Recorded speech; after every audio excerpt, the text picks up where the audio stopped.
Hi there, this is an Algebra 2 video. It is Chapter 6, Section 2, and today we will be talking about inverse functions and relations. We're going to begin with relations, and so basically what happens with an inverse function is that the definition of an inverse function, I guess if you want to give a definition, is that for any element in the relation, and here's my relation, or for any element in the relation, the inverse relation would basically interchange x and y. So the domain and the range would be switched in the relation. So let me show you what that looks like. First and foremost, let's begin by reading the problem. The vertices of triangle ABC can be represented by the relation, and here it is. Find the inverse of this relation. And that's the first thing we're going to be doing. To find the inverse, it's very simple. And I'll explain that in the next example a little bit better. But for now, we need to interchange x and y. So since this is 1 and negative 2, this ordered pair in the inverse function will become negative 2, 1. You just invert x and y. The next point, which is 2, 5, would become 5, 2. And the last point, 4, negative 1, would become negative 1, 4. And so this is my inverse relation, and now let's just describe the graph of the inverse. Well, we have to graph them both to be able to give that answer. So what we're going to do is we're going to start off, and we'll graph the first function in green. So we have 1, negative 2. So here's x is 1, y is negative 2. Then we have 2, 5. So here's x 2, y 5. And then we have 4, negative 1, so 1, 2, 3, 4, and negative 1 right there. And we're going to go ahead and graph this triangle so that you can see firsthand what the graphs of inverse functions look like. This is actually very important and very, I don't want to say unique, but kind of. All right, when you graph a function and its relation, or a function or a relation and its inverse, you should see a pattern that's going to happen, and you'll see it in a second. So now we're going to graph the inverse, and I'll do that in red. So we have negative 2, 1. So here's negative 2, positive 1. And then actually let's do that in blue. Negative 2, 1 there. And then 5, 2 is going to be, here's 5, 1, 2. So, blah, blah, blah, right about there. And then we're going to do negative 1, 4, right about there. So basically, this point is the inverse of that point, and this point up here is the inverse of this point, and this point here is the inverse of that point. But I'm going to go ahead and connect and draw my triangle. And the triangles are going to look very similar, because they'll have the same lengths as far as sides, but they're just going to be in a different position. So there is my other graph, and what you're supposed to notice is that if I were to graph the line y equals x, which goes right through the origin, like so,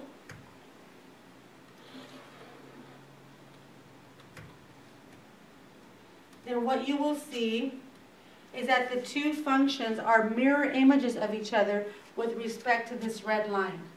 And that is very important when it comes to inverses, whether it be functions or relations. You should always be able to see that relationship where the points that are plotted are, like I said, these two are mirror images of each other, and then you can locate this point and that point are mirror images of each other, and then these points are mirror images of each other. So when it says to describe the graph of the inverse, they're basically mirror images of each other, a reflection, if you will, if you use the line y equals x as your middle. So that's example 1. So I need you to do example 2. Again, we want you to plot the relation and the inverse, and then describe the graph of the inverse. So we should have very similar results to what we just did now.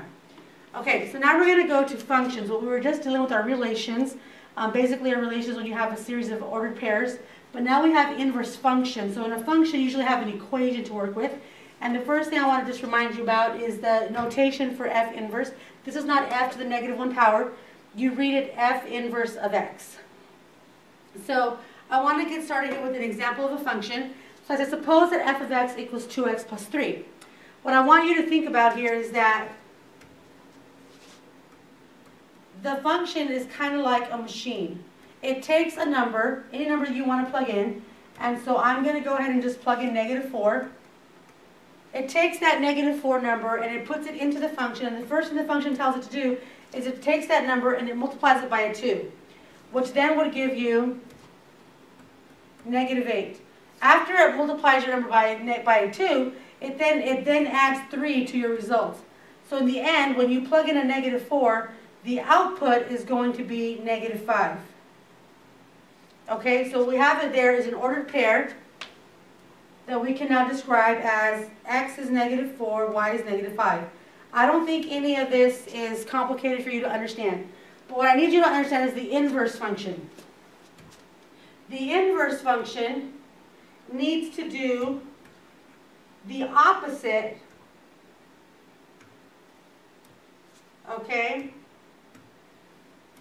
The inverse function needs to do the opposite. When you have an inverse function, it's like someone telling you, hey man, your shirt's like inverted, you're wearing it inside out. It's supposed to like invert everything. It's supposed to go backwards. In other words, it's supposed to take you back to where you started. I started with a negative 4 and I ended up with a negative 5. So how do I go back to my negative 4? So what the function is going to do is going to do all of the opposite stuff. So if this function is adding 3, my inverse function is going to subtract 3. If this function is multiplying by 2, my inverse function is going to divide by 2. So I'm claiming right now that this is the inverse function. Later on we're going to find an actual algebraic way of figuring that out, but I picked a very easy function right now so that you could kind of do it mentally. So what this function is supposed to do for me is that when I plug in the negative 5 that the other function gave me, because I want to go backwards now, so now I'm going to plug in the negative 5. Now I want to get my negative 4 back. So I'm going to then plug the negative 5 in here, and what's going to happen is that this function is a different function. It's the opposite function, if you will. It's going to take my negative 5 and subtract 3, which is going to give me a negative 8. Then this function is going to take that negative 8 and divide it by 2, which will then give me my negative 4 back. So in this function, you can see that the input is negative 5 and the output was negative 4. And you can see firsthand how the x and y interchanged. And it's supposed to be that way because the inverse function is supposed to undo whatever the original function did. So basically, whatever I plugged into that function, I should be able to get back when I plug it into the inverse function. Okay? Another way of looking at it is composition, and we're going to be doing that a little bit later as well, so I want to show you now how this works. Composition is from the previous lesson. We learned how to do that already. And in composition, you're supposed to be able to go f of g of x. Okay?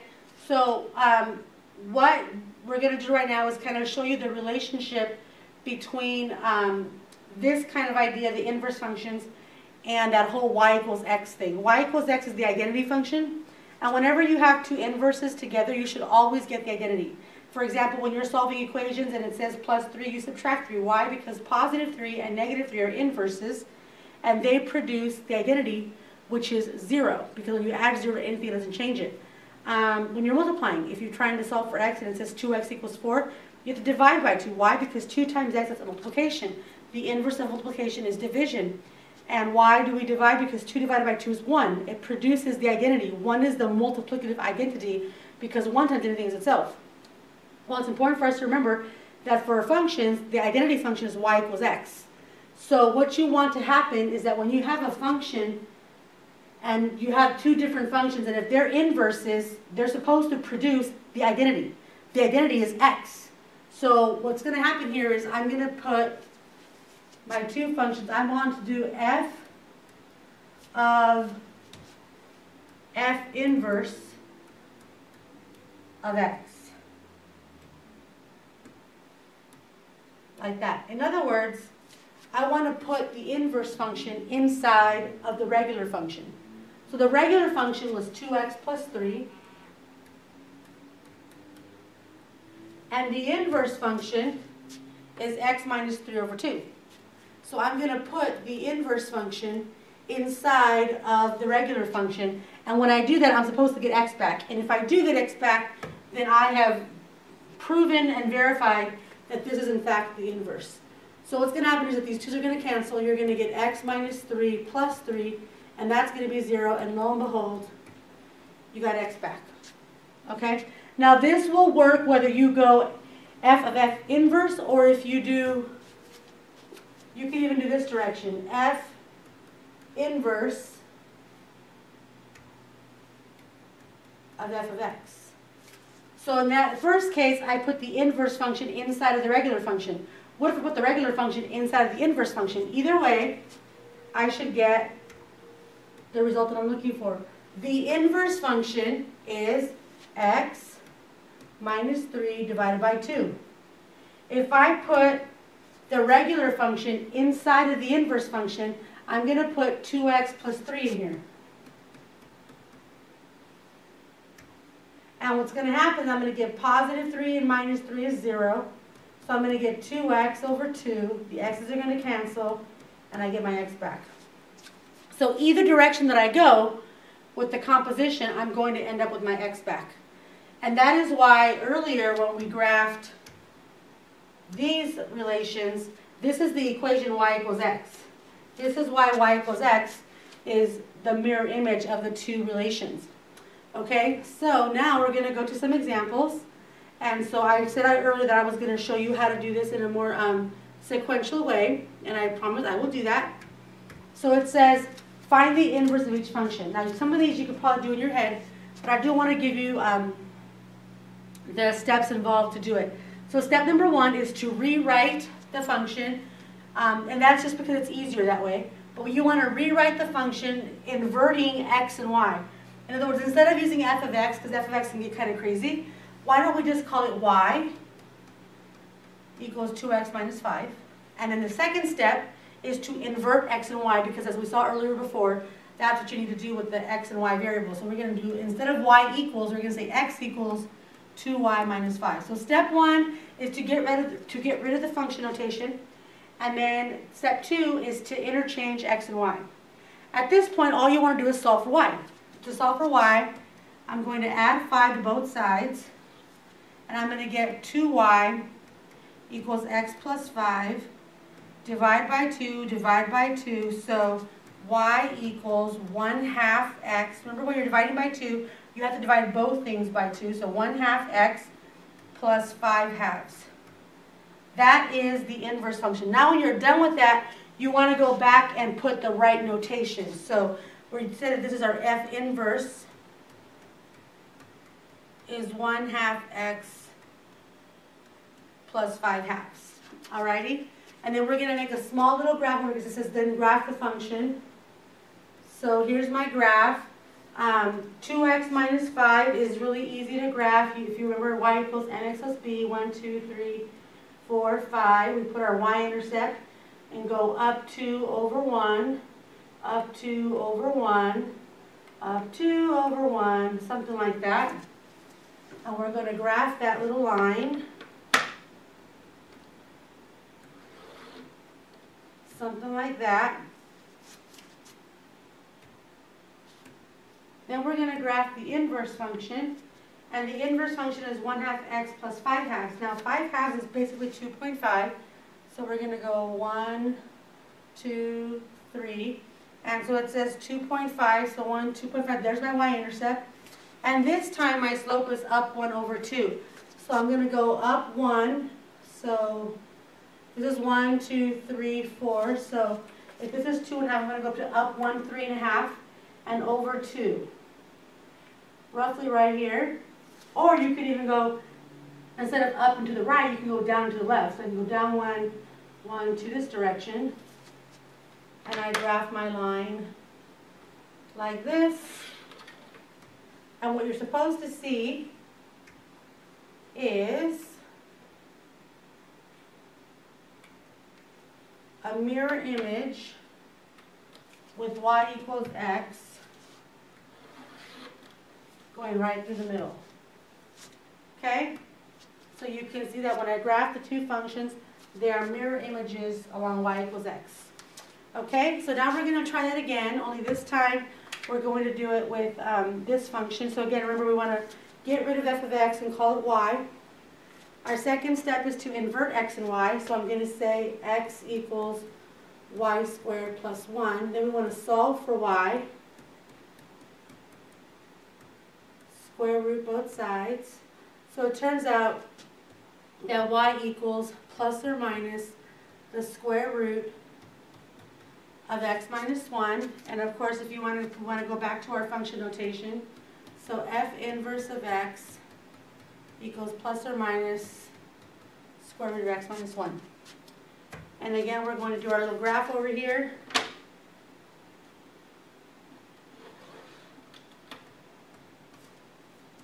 Show you real quick here how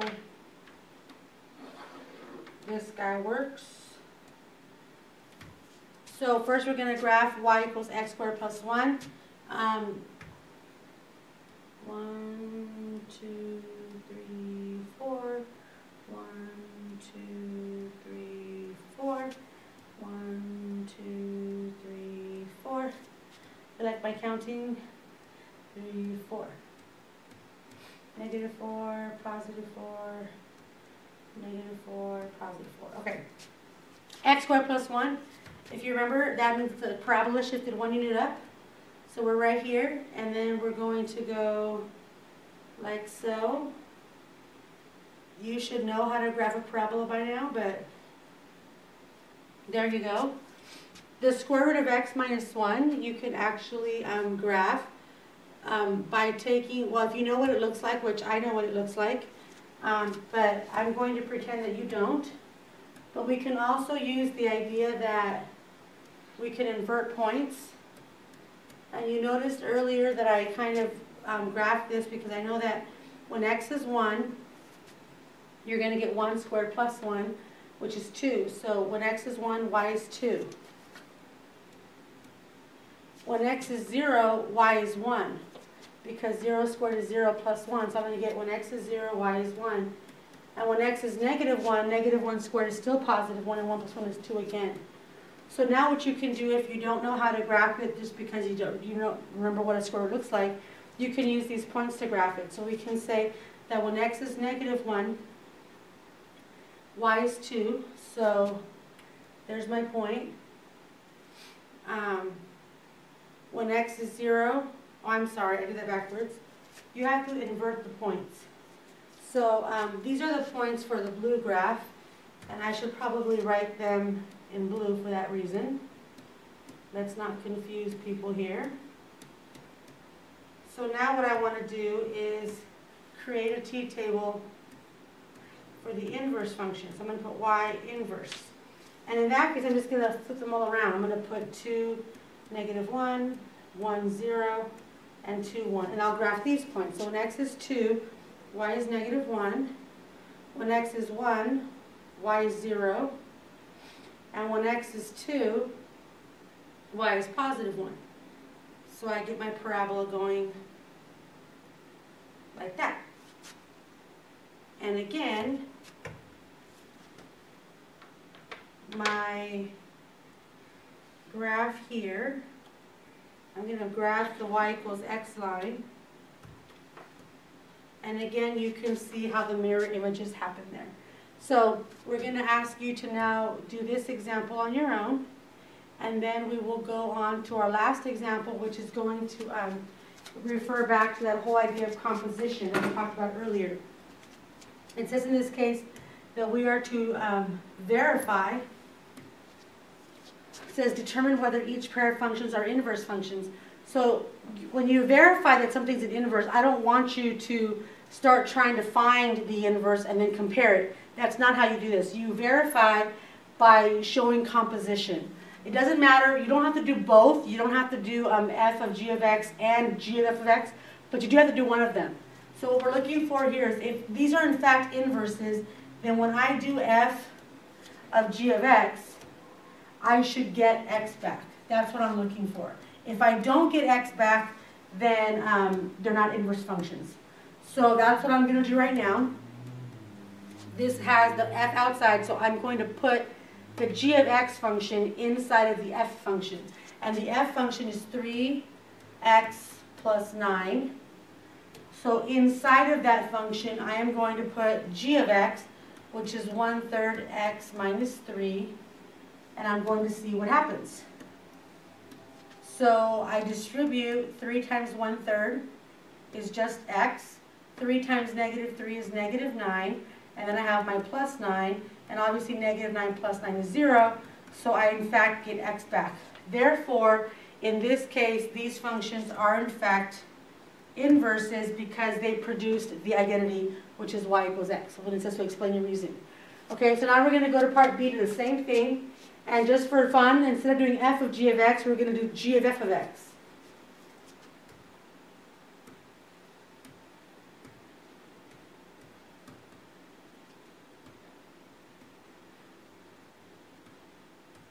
Okay? So in this case, I'm going to do g of f of x. So this time, I'm going to put the f function inside of the g function. So the g function over here is 2 root x, so there's 2 root x. I'm going to replace the x with f of x, and f of x is 4x squared. So I replace that with 4x squared, and then I try to simplify this answer. So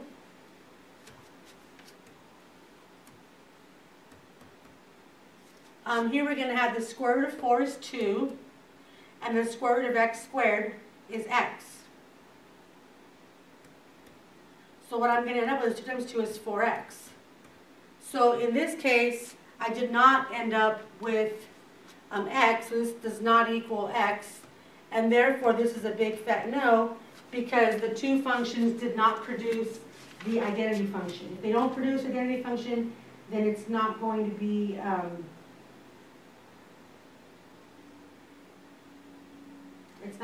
inverses. So this is a big fat no for part B. So now I want you to do the same thing for this do-it-yourself question, and this is the last one of this lesson. So once you have completed this example, then you will have completed your notes for this lesson, and I will see you in class, and thank you for watching.